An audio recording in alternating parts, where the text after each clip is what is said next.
Hey everyone, welcome back to John's Watch. Today I'm taking a look at a new game called I Was a Teenage Exocolonist. This game was released on Steam on August 25th, 2022. Its regular price is $28.99 Canadian or your regional equivalent, and it's developed by Northway Games and published by Finji. So the Steam page description says, spend your teenage years on an alien planet in this narrative RPG with card-based battles. Explore, grow up, and fall in love. The choices you make and skills you master over 10 years will determine the course of your life and the survival of your colony. This is another game that came at the suggestion of longtime viewer Sean Heatherly. I think there's a free demo for it on Steam, possibly? No, maybe there's no demo anymore. There might be a demo, it just might be on a different Steam page. But yeah, I got a Steam key for it, so thank you very much to, I think it's Finji who sent it to me. Let's check it out. I didn't want to start playing it before this video because it is, it says a narrative RPG. Figure we'll probably want the narrative in this video, so let's just start from the beginning. This game deals with mature subjects and may not be suitable for all players. There was a content warning screen on the main menu. Maybe I should have clicked that. Can we go back to the main menu? Here we go, content warnings. These are the content warnings. So, you have been content warned. You wake to chaos, a confusion of light and heat and smoke. Fire. Wow, look at this, pseudo 3D. It's very cool. Your head's pounding, you must have hit it and blacked out, but you aren't sure how you got here or what on Vertumna is happening. Something important you need to remember. Your stomach lurches as the floor crumbles beneath your feet, then collapses. Your body aches and your eyes burn from the smoke. A figure appears through the flames. It's your friend. Your friend? Wait, why can't you remember her name? She's gesturing and shouting at you, but all you hear is a ringing in your ears. Let's climb out. This is a very cool art style. You try to stand up, but one of your legs folds uselessly underneath you. It won't hold your weight. Your friend pulls you out of the rubble. She throws your arm over her shoulder and half drags you towards the door. Through it, you see a deep, eerie twilight, dark blue and cold against the heat of the fire around you. Glow season. Holy crap. Glowing eyes! You shake your head to clear your vision. Is that some kind of dog, like from Earth? Oh my. The creature howls and lunges, its jaws open. You are dead. I was saying that was going to maybe be the card-based combat tutorial, but maybe just be dead. You're born on the Stratospheric, Earth's first colony ship halfway through its 20-year voyage to a wormhole at the edge of the Sol system. Your parents run the hydroponic gardens, which make fresh air and vegetables for the ship. I'm guessing this is probably character creation. Like the other colonists, they bravely chose to make this one-way journey to the uncharted planet Vertumna 4 in the hope they could escape Earth's troubles. They had you the old-fashioned way, merging their genes like they merged their cultures and traditions. They name you... Wow, that is quite the name. Let's just go for Solana, because that's an easy one. You're a bright-eyed child with an active imagination, sometimes too active, your mom says. Yeah, well, I thought Solana was a bit of a feminine name, so we're going to go for feminine. This is definitely the character creation. You have vivid dreams of things you've never experienced. Dirt under your feet, skies overhead, endless jungles, and strange animals. I wonder if this is what Vertumna will be like. Those are my skills, I guess, for now. Oh, here we go. Every child on the Stratospheric is given one genetic enhancement. By age 6, you see the first signs of your... Doesn't tell me what they do. We'll be good here. Absorbent brain, extra fingers. Nothing at all. Let's just take eagle eyes, whatever. Oh, so that's part of the combat thing, I guess. The other kids think you're a little weird, except... Energetic and loyal Anemone. Tough and gentle Cal, bold and confident Mars. Let's go for Anemone, because it's a good name. There we go. Anemone is the most enthusiastic person you know. Your favorite memory is the time she taught you how to play Zero-G sports ball after class. Sure, we've got plus 10 stress, oh no. You're 10 years old when the ship finally reaches the wormhole. Professor Hal says it's like a doorway to other star systems with the planet Vertumna 4 on the other side. There are emergency drills for months to prepare. When the day finally comes, it starts to rumble, then things start to slide off the tables. You hurry to gather near the escape pods just in case. The emergency area is crowded with families. It's gonna be fine, Solana, your dad soothes. We'll be through the wormhole and down on the planet before you know it, just like we practiced. Your mom gives him a sharp, worried look. Red emergency lights switch on as the siren begins to sound somewhere distant in the ship. You try to breathe slowly like you were taught, but you're very scared. You look out a porthole, the stars are gone. When you're frightened, yeah, I can't do this one because I don't have 5 organizing. Apparently. Put on a tough face, get in touch with your emotions. What did I had eagle eyes. Get in touch with our emotions. You bawl like a baby, it feels good. Okay. You wait, the shaking builds. And everything starts to get very weird. The hallway stretches, and you're stretching too, your arms impossibly long. Your head feels like it's slowly filling up like a balloon and contracting down to the size of an atom at the same time. Is this the wormhole? You hear the distant, ominous squeal of metal giving way as the ship shudders and lurches in slow motion. The weirdest part is a sense of deja vu. You're sure this has happened to you before, and you know somehow that everything's going to be okay. The shuddering reaches a crescendo. You hear an impossibly loud crunch and feel weightless for a few seconds before gravity slams you back against the wall, head first. You black out. As you slip into unconsciousness, you feel yourself twisted out of time. It's today, yesterday, and tomorrow all at once. And more than just one tomorrow, lots of them. Different tomorrows. You find yourself in a place that you know from your dreams. Tilled fields, dramatic ridges, and a stranger, but also not a stranger, grinning as she grabs your hand. Hurry up, she says, I'm not going to let you miss this.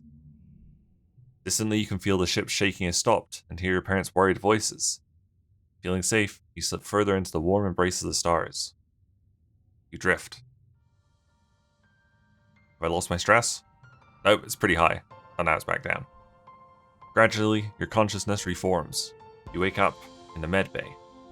The medbed under you plays a soft tone, and an automated voice speaks. 2 weeks have elapsed. The patient's cranial injury has completed healing. They may now be safely discharged. As the fog lifts from your head, you realize something seems different about this room. It's so bright. You try to focus on the window. Something's definitely different. Instead of the familiar blackness of space, bright light from twin blue and yellow suns is streaming through the windows. You peer out and see fields, glass-walled domes, and walls ringed by giant mushroom-like trees. There are construction materials everywhere, and people walking around outside on the ground. I guess she was born on the ship, right? Okay, do we rush outside to start a new life? Yeah, sure. Here we are. And we can just move around. Strato colony. Oh, Tammy jumps as you step out of the ship's quarters behind her. You're awake. Are you all better? You better go see your dad. Okay, let's go find our dad. It was like southeast or something. Let's go see what this is. I mean, this is probably my house. This is engineering. Oh, is that my dad? Just zoomed past him. Solana, your dad gives you a big warm hug. I'm so happy you're finally awake. Dr. Instance thought it would be best to keep you asleep while your noggin healed. Your mother and I thought you might sleep away the whole year, my snoozy little gooseberry. He shakes your head and looks relieved. He was clearly very worried about you, but covers it with jokes and smiles. Aw, you love your dad. Welcome to Vertumna, he says, gesturing around you. You've never seen the stratospheric from the outside except in pictures. The ship's been separated in two, and parts taken off to form the other buildings and a big wall around the whole colony. The alien jungle creeps right up to the wall. Only the geodesic greenhouses pass outside it, dotting their way up the hill. How did you do this so fast? You've been asleep for weeks, my dear aubergine, he says, and these geodesic greenhouses practically put themselves up. But some of this is only a quick temporary solution, he admits. We'll keep growing and improving things. One day our little colony will be as big as a whole city. I'm a little bit surprised that... I mean, there's no music here right now. That's a little bit weird. But there's no voice acting at all. That's a little bit surprising. Oh, before I forget, he pulls a package out from his satchel and hands it to you. You blink and stare at it blankly. Don't you know what day it is, he asks. You honestly don't. You mind him, you've been asleep in medbay. Happy birthday, he shouts, wrapping you in a warm hug. Your birthday already. You feel a dizzying sense of deja vu. You stare hard at the wrapped package. You know exactly what's in there. You remember it. Now you dreamed about this package some years ago on the ship. Inside will be a small medallion in the shape of a sun that your dad made by hand. think he'd probably take it the wrong way if we told him we know what it is. How did you know this? It's exactly as you imagined, as you dreamed. A feeling of panic rises in your throat. Your hand shakes, but how? Your dad notices. Are you okay, Solana? He snaps his fingers. Dr. Instant shouldn't have let you out so early. Sometimes those sleeping meds take a while to wear off. They might make your head feel funny for a few hours. You nod. Maybe that's all it is. Someone shouts your dad's name. Listen, I'm so sorry, Solana, he says, but I have to get back to work. There was an accident when we landed, and... Don't worry, we're gonna fix it. Your mother and I. Professor Howell's expecting you in classes if you're feeling up to it. Or you can relax in our quarters until you're feeling better. We'll talk later tonight. Have a wonderful birthday, Solana. I love you. Love you too, Dad. Thumbs up. To enter buildings, click on the door with the flag beside it. I did that. Choose an activity for the month to gain skills in advance time. 13 months a year and 10 years to the end of the game. Interesting. Okay, well, he said go to school, right? So let's go to school. Here we go. Pick an activity to do this month. Study life sciences. So I get 3 brain. Plus 15 stress. Or this one. Gives me 4 and stress. I'll take that. Welcome, Solana. I hope you're all warmed up and ready to study the glorious humanities. History, literature, language, media, and philosophy. And yes, if we're lucky, we'll have a little ancient Earth poetry too. By the way, if anyone's interested in taking engineering classes, please register through Congruence's scheduling system when you have a chance. She'll be helping me teach them. Today's assignment is an easy one, because I was up late repairing Congruence's subterminal and I could use a nap. I'd like you to write an essay on what the Vertumna colony means to you. Freedom, equality, democracy. 5 loyalty. +1 persuasion. You list all the keywords you can think of to describe an ideal government. Did you say freedom yet? Although you aren't totally sure if the colony's government is a real democracy. You know the council votes on things, but you don't get to vote. And who chooses the council members anyway? Governor? Who chooses the governor? Council? Maybe just a kid, but you can tell you're missing something here. Get to work. Okay. When you work or go to class, you'll play a quick card challenge as the month passes. Move cards to fill the 5 panes and make the best hand you can. The order matters. Your total in the circle on the right reaches the goal value you win. Ordinary cards, some challenges can't be won if you get a reward for doing your best, okay? Bonus for flushes, same color together. Bonus for pairs, same number together. Okay, so just kind of poker? Okay, so I've got... I've got 1 + 1. So how do I, if I do that... Oh, we put them in the 5 panes, okay. So what's our best score we can get? I don't think it super matters. I think if we do that...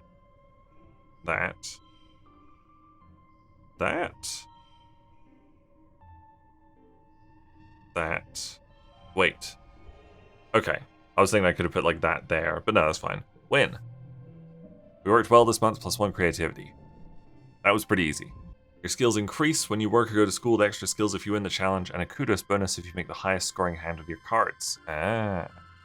Working also increases stress, which prevents you from working if it reaches 100. To relieve stress, take a month off to relax in the quarters ring. Okay.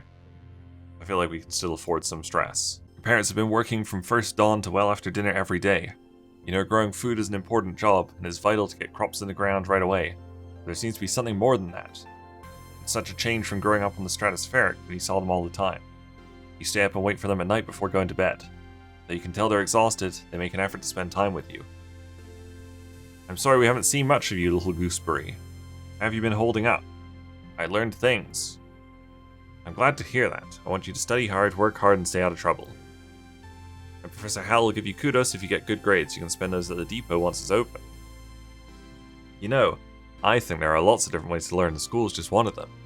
You can learn from working on a hobby or by helping a friend. We both agree that this colony is an experiment, and that means we're going to do things differently than on Earth. You're old enough now to start making your own decisions about your education and future. And if that means you find your own way, we'll accept that. We'll be proud of you no matter what you do. Try talking to your friends, they may have ideas for how you can spend your time. Okay. And come by geoponics, we could use your help. So we could just go work right away if we wanted to. Early quiet. Mid-quiet. Okay, quiet season. So yeah, we have 13 months. Times 10 years, I think. Interesting. I'm quite curious how long a playthrough is. I'm sure I can find that on the Steam page somewhere. Let's just go talk to... Here, this is our best friend, apparently. Anemone is bumping a sports ball with her wrist, trying to keep it in the air. Heads up, she shouts, and bumps the ball in a direction. Do a trick. You catch the ball with your wrist, bop it up, and headbutt it back to Anemone. She grins her huge gap-toothed smile. Whoa, nice move, Solana. You bounce the ball back and forth with her, trying to see how many times she can rally and keep it going. Anemone tells you about the new sports ball court. A proper regulation-sized court, way bigger than the little 0G one on the Stratospheric. Brother Com is coaching the junior sports ball team this year. I think I accidentally made Solana a little bit sporty, just from some of the things I chose. So maybe she should be doing, like, sports or something. Okay, great, we unlocked sports ball in the garrison. Is this the sports ball? Oh, this is probably the garrison. Let's go have a look.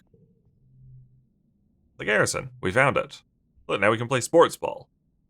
That'll give us bravery, toughness, friendship, intense stress. That's fine. We'll do it.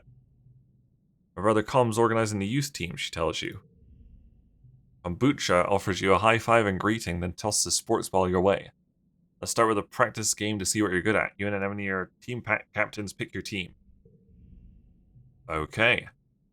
Anemone used to practice with Cal and Mars on the ship, but Tammy, you're surprised to see her here. Com will fill in to even up the teams, but he promises to go easy on the other side. Okay. Tammy's going to be the sleeper hit, I can tell. Cal said I should join, but I'm not very good at sports. Where should I stand? You aren't sure. You assign her to tackleback and tell her to stick like glue to the opposing team's offense. Maybe she'll get in their way instead of yours? No, she's going to be great, I can tell. Anemone chooses kombucha, of course. Cal or Mars? I was gonna... I don't actually know who is who. Let's take Mars. Perfect. 2 friendship, hell yeah.